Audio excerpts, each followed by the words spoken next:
Hey everybody, it's your boy Apollo here, and today I've decided to make a slightly different video. I've decided to set up my mic and some audio recording software, and I just thought I'd ramble on about my thoughts about a game I've been playing quite a lot recently.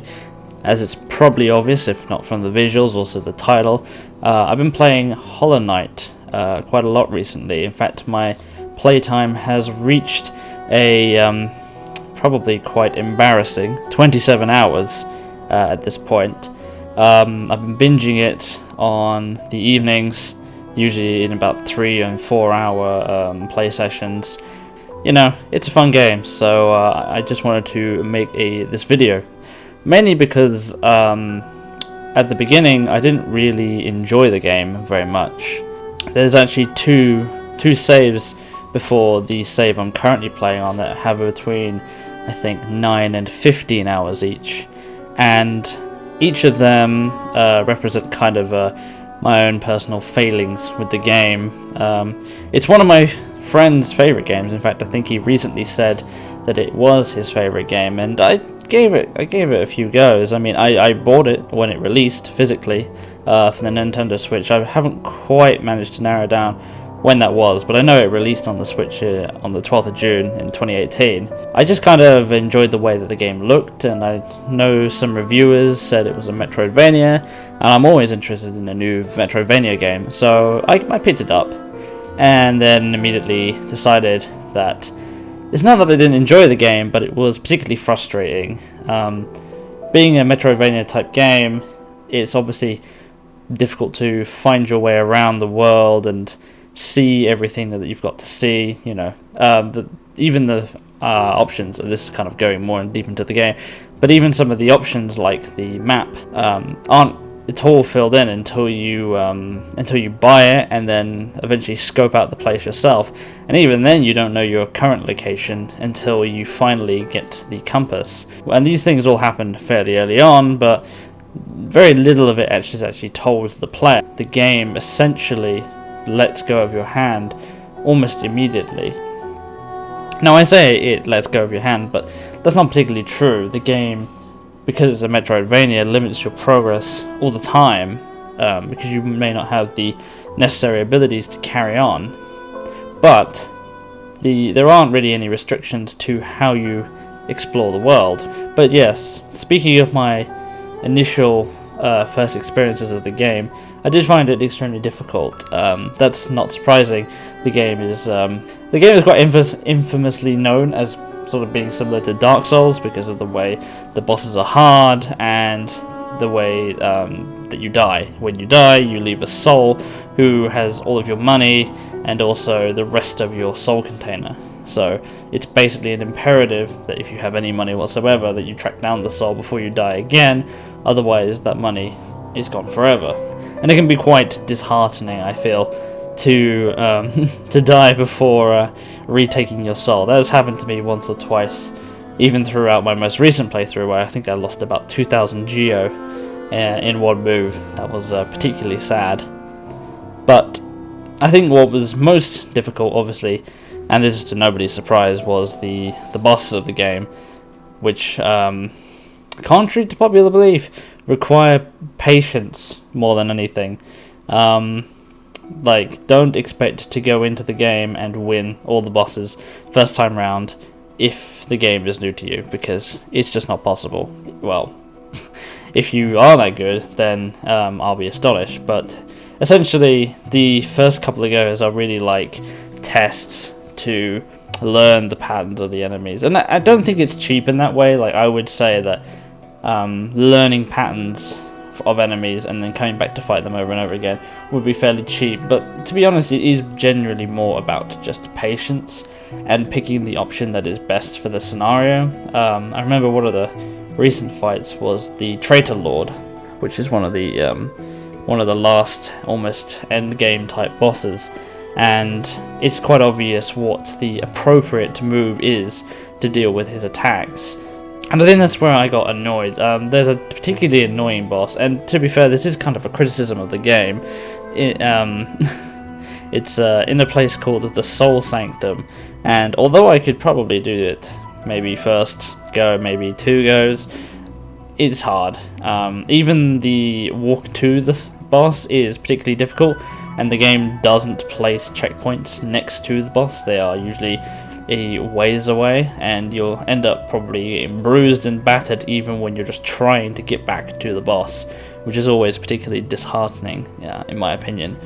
I believe he's the Soul Master. He's particularly mean and difficult, and I basically hate his guts because he pretty much ended my run, well, at least my most successful run before I started this run. But really the casus belli for deciding to replay the game was the fact that my friend decided to play through the game on his YouTube channel, and I was quite inspired by what he was doing, so I decided, you know what, third time's a charm, and you know what, third time was the charm. I defeated the Soul Master, and I careened through the rest of the game, and I'll be honest, I had trouble on some bosses, no doubt.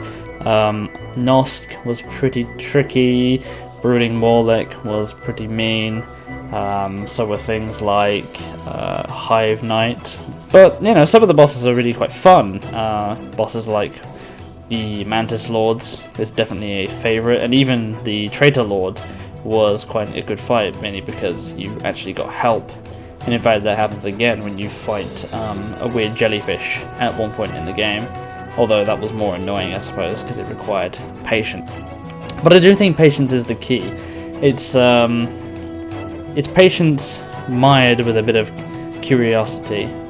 In fact, I spoke to my friend recently, and I basically sent him a message that said, oh, I finally understand the premise of the game. Oh yes, so the particular quote I was looking at when I was talking about Hollow Knight was the idea of getting lost and finding your way is a pleasure like no other, and that's basically the whole premise of the game. Cornifer delivers that line. He's the cartographer who you need to find to sketch out where you are. But when you first meet him, that's what he says, and it's basically what the game is really about. The game has a good ebb and flow of walking into an area that is quite hostile, and you don't know where you are, and in the end, you're only getting by your bare wits. But partway through, you'll hear a slight humming in the distance, and then you'll see this fat bug drawing maps, and that kind of lowers the tension. And once you have a map, you can understand where you are in relation to the rest of the world. And I think that's a really good way to do it, because at the beginning it allows a sense of curiosity to take place, a sense of exploration. You've got to navigate your way basically through the dark. But then, obviously, when you want to finally conquer the place, you're given all the information you need to do exactly that, which I think is gives the game a nice pace. Now, it doesn't happen for every area. I recognise that places like the Hive, I believe Fog Canyon might be one, or maybe the Fungal Wastes, one of those. But they're kind of the exception rather than the rule.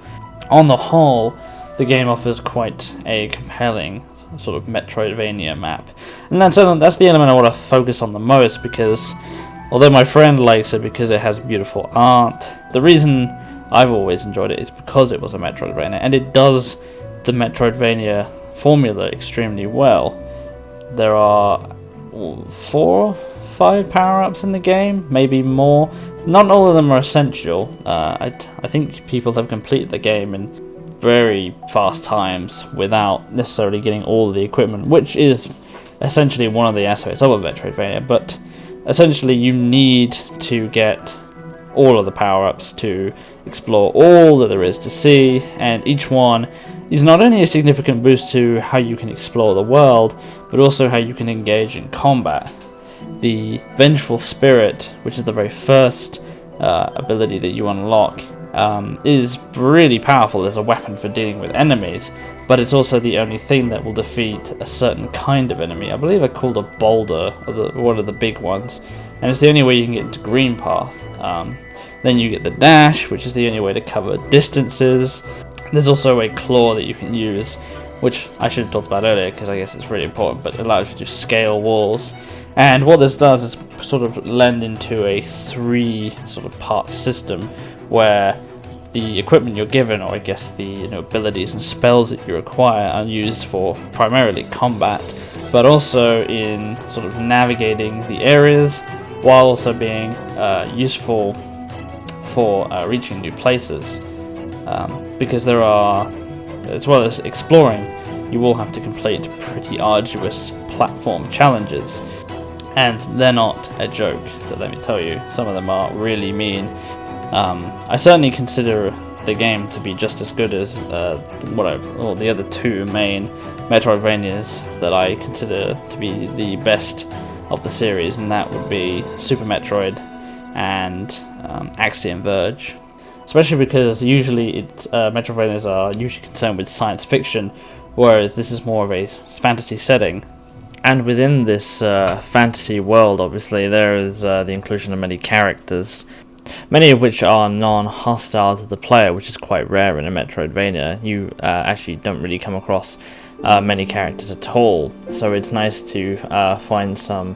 It's nice to find ones that have interesting dialogue and actually affect the story in a larger way, rather than just being, regular townsfolk. They're actually sometimes characters that participate in the world as well as the player character.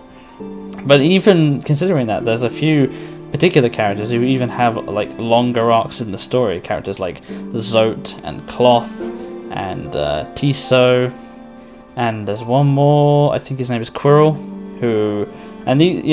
These are all important characters because they actually help you later on in the fights. Even the sort of main sibling character that you have, Hornet, plays an important role in, I believe, helping you reach the final ending, or a couple of the final endings, to my knowledge. But one thing I will say is that there's a big door with all the masks of the 3 monsters on it, and whenever you destroy one of the monsters, the mask sort of shatters and falls off.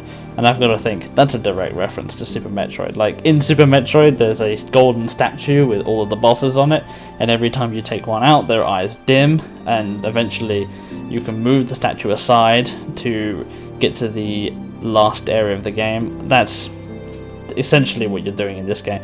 Defeating various big monsters and confronting I don't want to spoil the game, confronting the main enemy of the game. And I don't really have a lot to say about the story in that regard. Like, in Super Metroid, it's kind of easy to work out that you want to kill the bosses because they are an obstruction. I never really understood what the purpose is, and the story is a bit strange. I've watched several lore videos, so I think I've sort of conflated my knowledge of the game with what I've watched on YouTube and things like that. From what I guess is that this Pale King fella his kingdom was suffering from some kind of infection from the Radiance, which turned everybody sort of hostile and mindless, and now they're sometimes got goopy orange stuff coming out of them. That's a thing. It sounds absurd when I put it like that, but I guess it makes sense. I mean, Metroidvanias have never had particularly strong stories. I guess Metroid 2 had a reasonable story. It was all about killing all of the Metroids on a planet because they were particularly dangerous, and then you save one at the end because you realize that genocide might not be a great thing, etc., etc. But I think the mini stories are probably the more important things that you find in Hollow Knight, like your interactions with all the various warrior folk who are sort of traveling along with you, and it's interesting to see that they just sort of scatter themselves about, and they look like they would just carry on with their journey independently, whether you were there or not, which is kind of a cool idea.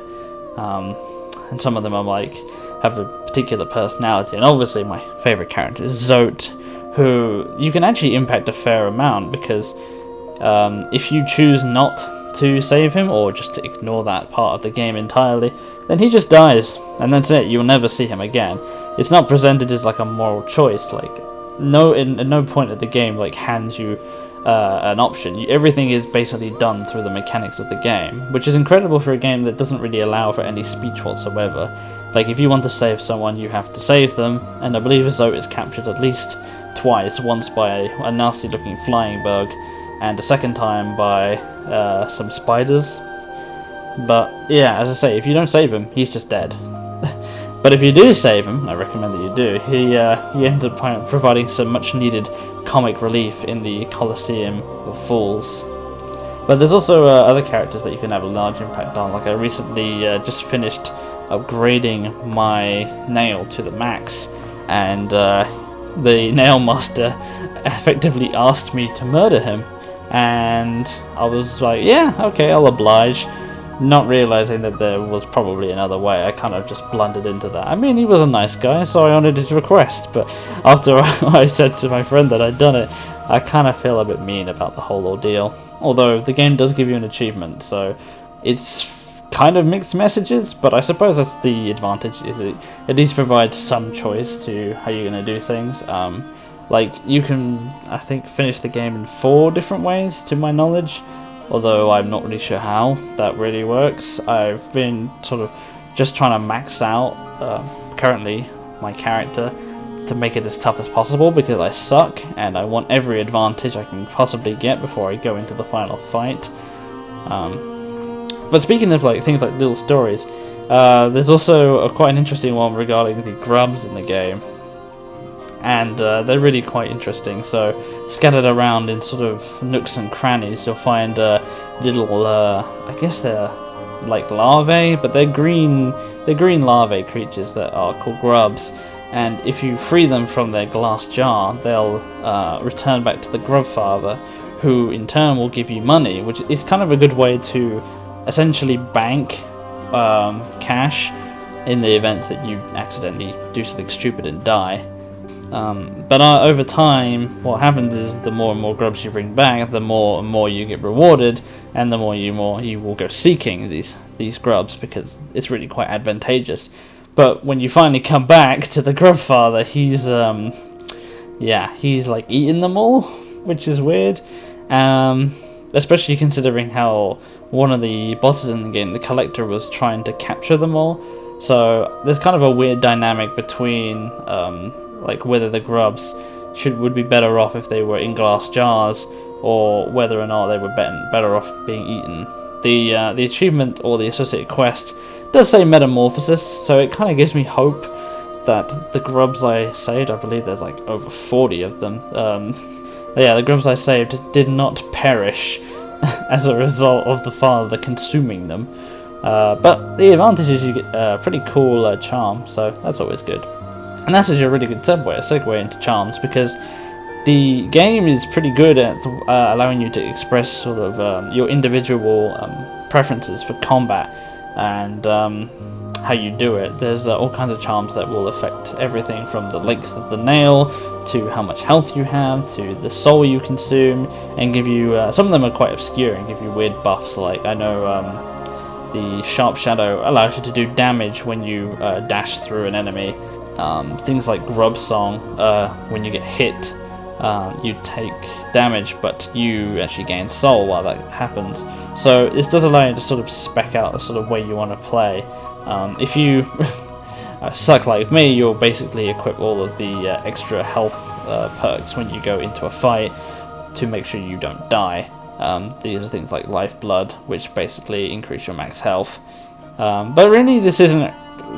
every time you make one of these decisions, it's a compromise of some kind, because you have to give up some kind of offensive or defensive advantage when equipping any particular charm. And I think it's more interesting the further you get on, when there's a lot more options. And it's a shame that not all of them have...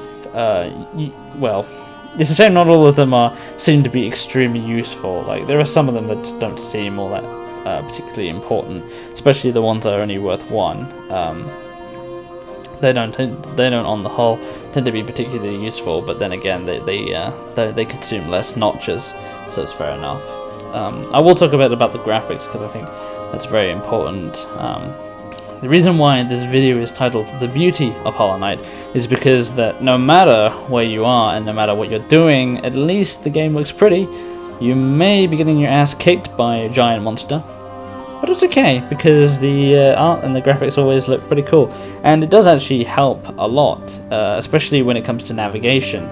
The visual design of every area is fundamentally different from each other, which makes it much easier to sort of work out where you are. Especially when the areas link up and there's kind of a joining piece between them. In between sort of the Forgotten Crossroads and Green Path, there's sort of a crossroads type walkway, but there are a few green leaves as well to sort of indicate that you're moving into a different area. And as I said, the Green Path is one of my favorite areas, mainly because it looks so distinct from the rest of the game, but also places like the Hive also look quite cool because they're so radically different. But each place is fundamentally different in terms of its color, which makes it much easier to navigate. And generally speaking, the further down you go, the more bleak it gets, which seems appropriate because typically that's where the game gets harder as well. Places like the Ancient Basin and Deep Nest are more or less devoid of color, and especially in the Abyss, it's definitely devoid of color down there. But yeah, those areas are much tougher than the nice, well-lit areas of the sort of top area of the map. That's for sure. But also there's the music to consider as well. The music is really quite beautiful, and it kind of sort of contrasts between the lovely peaceful music of places like Green Path and the City of Tears to the extremely intense boss fights, which I listen to even in my spare time, which tells you that they are definitely worth hearing, because likely you won't have time to appreciate how good they are while you're in the middle of not dying.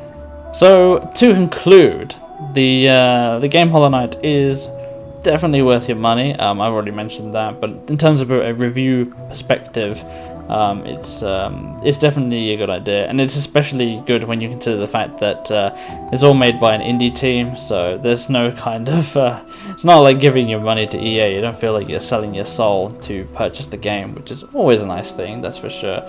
This, offering a recommendation at this point is kind of mute because I just looked up on Wikipedia and apparently they sold 250,000 copies in 2 weeks, which for an indie game is probably pretty astounding, and I hope that means that they are financially stable enough to keep going for a while longer, and I reckon that their fans will, including myself, will be very excited to see their sequel, Silk Song, whenever that decides to show up. I know my friend is particularly interested in seeing that make its appearance one day or another. In terms of a Metroidvania, it's definitely probably one of the most solid in terms of the genre. It's definitely up there with the classics, I would say. So yeah, I have nothing but high praise for this game, and I hope that the next game, Silk Song, isn't too challenging. I've certainly gotten angry at the game, and I've certainly had to put it down for hours before coming back to it to approach things with a clear and patient mind. But on the whole, it's an incredibly beautiful game and an astounding achievement, especially from indie developers. I have no doubts that the following game will be a huge success. I've celebrated the sort of coming to the end of the game by getting a vessel, I guess that's his name, or the character you play as, whoever that might be, a plushie of them, and it's very beautiful, and it's a game that basically rewards perseverance. If you can persevere through the darkness and get through the areas without having a map to begin with, and soldiering on independently of having any guidance, then it's particularly good. And you can set your own course at basically like a quarter of the way through, and from there you can do things at your own pace, and it's really quite lovely. But I shall conclude and say thank you very much for watching and listening to all the things I've had to say about this particular game. I hope you have a wonderful day and a wonderful life. Take care, and goodbye.